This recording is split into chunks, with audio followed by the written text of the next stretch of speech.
Ano nga nangyari ngayon? Well, a witness was presented by the prosecution, no? And he was examined and cross-examined. Yun lang ang pwedeng masabi ko po. Pasensya na. Sir, iba pa bang humarap? Isa lang. Male witness po ang nag-testify kanina. And then, cross-examine ko, saka nung ibang mga kasama ko rin. Yung dalawang lawyers o tatlo, hindi na nga nag-cross-examine. Oo. Sir, kumusta si Pastor Tibuliga pala? How's his health? Mukhang okay naman. Medyo okay na siya ngayon. Sa awa ng Panginoon, awa ni Allah Subhanahu wa Ta'ala, medyo okay siya ngayon. Kung humarap din ba siya?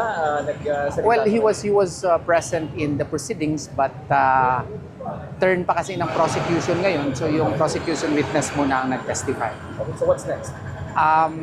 March 5, I believe. I think they will present a witness on March 5. Sir, anong kaso yung hiniring mo? Yung same. Yung 2 counts ng qualified trafficking. Kano po ba kayo na mag-file ng petition for bail? Ongoing yan ngayon. Na-deny kasi yung petition for bail namin.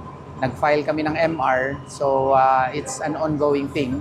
Pero baka parang diretso na ata ito to decision eh. So, kung mag-end yung prosecution on March 5, I would expect that they would be filing a formal offer of exhibits. We will file our comment and then thereafter we will be filing our demurrer to the evidence. Tingin niyo sir, ano nagiging takbo ng kamusta yung nagiging takbo ng hearing? Nasa kamayan lahat ni Allah Subhanahu wa Ta'ala po. Hindi ako makasabi na okay, hindi rin ako makasabi na I'm hopeful lang na sana maganda yung resulta para sa kliyente ko.